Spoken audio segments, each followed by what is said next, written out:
When it comes to maintaining your Velascas, Gaggia has made it easy to keep you informed when the machine needs your attention for something. So generally speaking, the screen has a nice cool blue to it, letting you know that everything is running smoothly. But when the machine requires you to take care of something, the screen will turn red and it has an accompanying icon letting you know what in particular it is that needs your attention. So we've got a couple of those alerts that we can go over for you right now. So one of the most common is that the machine has run out of water.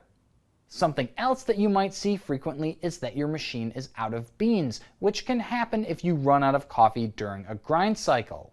Filled those beans back up? Well, if you haven't put the hopper lid back on or on securely, you might get an alert that shows that the hopper lid needs to be inserted correctly. If you've opened up the machine, say to access your brew group, but haven't put it back in properly, which we're about to cover, you might see the icon that the brew group needs to be reinserted. If you haven't closed the side access door, you'll be alerted to do that with a dedicated icon. And if you have not reinserted your Dreg drawer properly, the machine will let you know that you need to do that before proceeding to something else.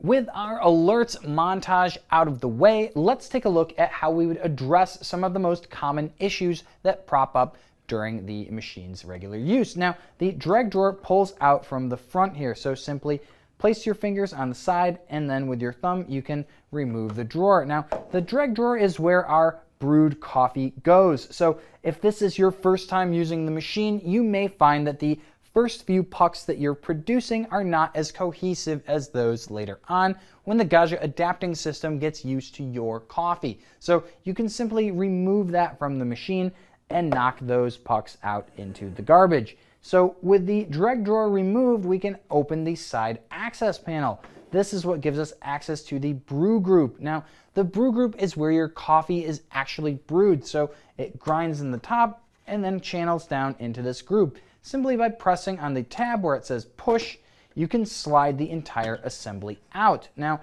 ground coffee can collect on the chute here, on this side of the screen, the shower screen here, and primarily on the ejection ramp where the spent pucks are dispensed. So every week you'll want to remove the brew group from the machine and rinse off any of the coffee that you see on it.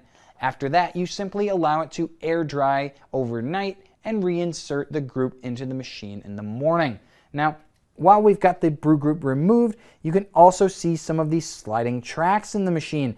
This is where you would apply the Gaggia brew group lubricant. Now, that is going to come down to how frequently you're using the machine, which will determine how frequently you want to apply that lubricant.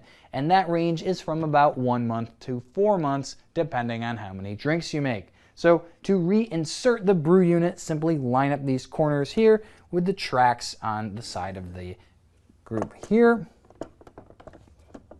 And then we will go ahead and securely insert it back into the machine. There's a nice satisfying click when that's back in. Please note that you cannot insert the brew unit if the Dreg drawer is present. So if you say put it back in but had the group out, simply make sure that you have removed the Dreg drawer before putting the group back in.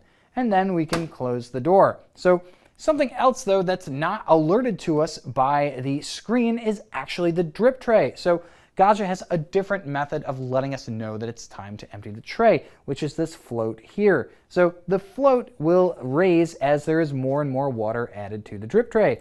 And I can pour a little bit in here to give you a sense for that. But as you see it start to rise and bob, that lets us know that there is water in the tray. Now, on the baseline Velasca, we'll simply grab the edges of this tray and with our thumbs push to apply pressure to pull this out.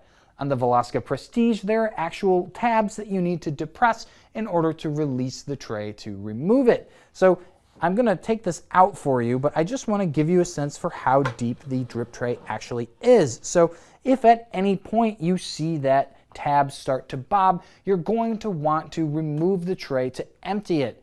And as a rule of thumb, I would say anytime that you either refill your water reservoir or empty your Dreg drawer, you should empty the drip tray as well. This will help prevent any spills that might happen on your way to the sink. But otherwise, that about covers it when it comes to maintaining the Velasca or the Velasca Prestige. And that was my head-to-toe tour of the Gaggia Velasca series. These are incredible value for super automatic espresso machines, and I'd love to have either of them on my countertop. I'm Nick, and thank you so much for watching.